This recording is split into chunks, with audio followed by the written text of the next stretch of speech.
교수님 이게 지금 어쨌거나 법무부 장관 하실 때 이 밑에서 막 부지런히 움직여 다니면서 지들끼리 별걸 다 한 거잖아요. 그리고 지금 윤석열 씨는 뭐 넌 손준성 잘 모른다 뭐 이런 지경까지 지금 가 있는데 당시를 좀 돌아가 보면요. 이 총선 기간에 검찰 도대체 왜 이렇게까지 미쳐서 날뛴 거였을까요? 아무래도 이게 선거 개입 의도라고 봐지는 거예요. 그러니까 조국 장관을 밀어내기를 하고 이제 조국 장관이 나보다 더 센 사람이 올 겁니다.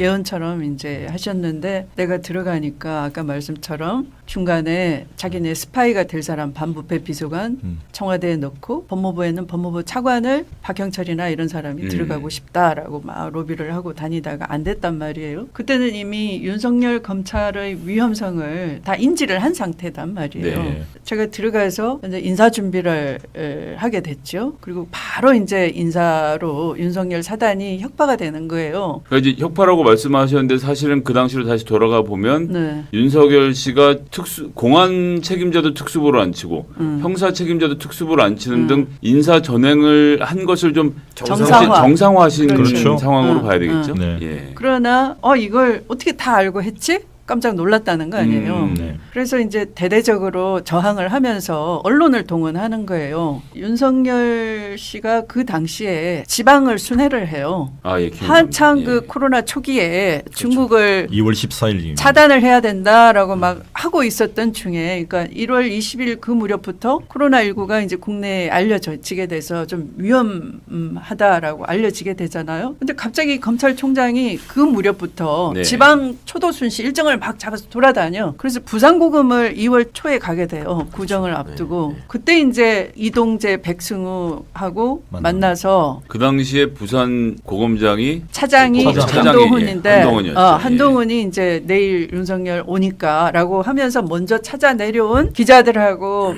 거의 그 농직거리 비슷하게 하면서 거기 등장하는 인물들은 장관인 저 조남관 검찰국장으로 승진했죠. 또 친정권 인사라고 알려졌어요. 표현을 어떻게 하냐면 그 자는 원래 그런 자가 아닌데 그러니까 원래 자기네 편인데 좀 이상해졌어. 네. 그러니까 약간 애정을 담아서 좀 이상하다 그러나 믿는다 이런 것도 보이고, 지금 검찰총장인 김호수 당시 차관이죠.에 대해서는 요즘 번에 왜 사과를 누구한테 줬죠? 걔한테. 예. 그게 비유를 하는 거예요. 뭐 같다. 네. 이렇게. 그다음에 저한테는 공소장을 가지고 뽀샵질을 해요. 일개 장관이 이렇게 굉장히 비하적인 표현을 해요. 거기에 나오는 얘기가 어떤 게 있느냐 하면 건방진 놈 일개 장관이라는 용어를 네. 쓰잖아.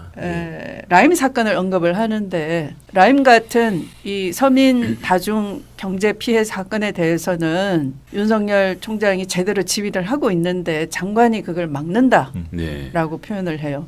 그걸 제가 막은 적이 없거든. 이유도 그러니까 없고요. 예.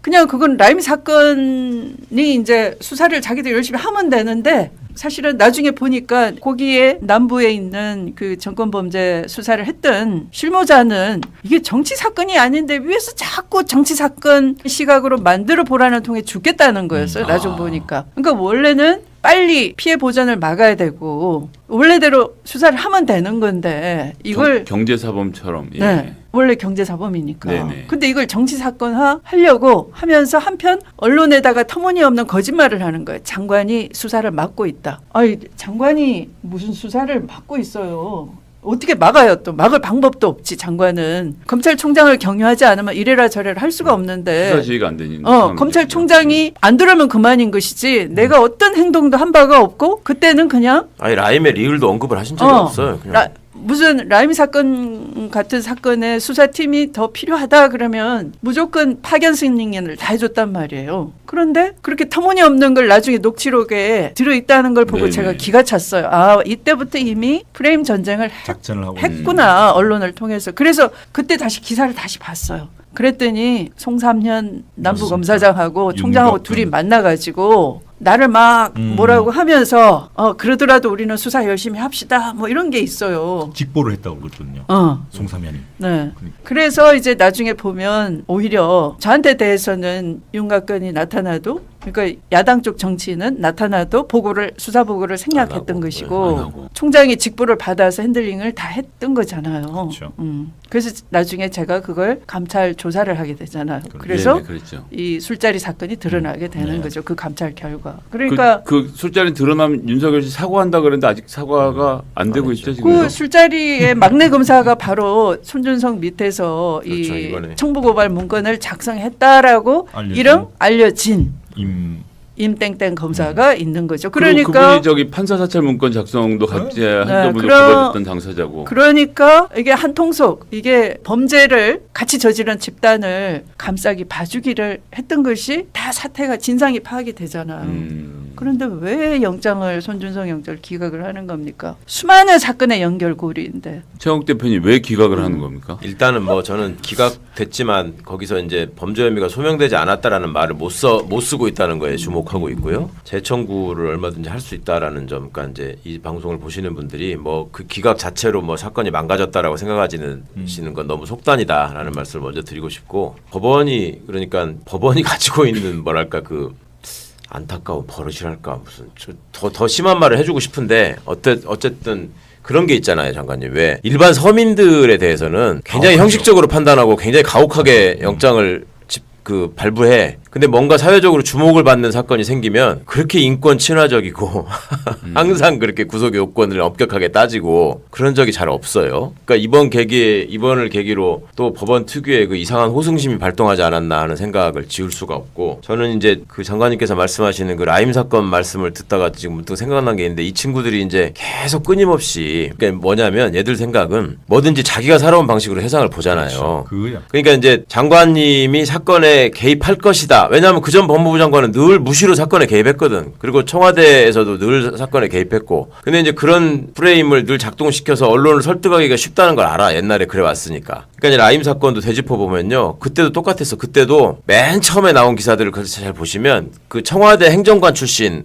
왜 그 친구부터 나오잖아요. 금감원 파견 직원. 거기가 뭐 접대를 받고 내부 정보를 빼줬다 뭐 이런 식으로 하면서, 그때 이어져서 나왔던 추측 기사가 뭐가 있냐면, 제가 그때 또 언급이 됩니다.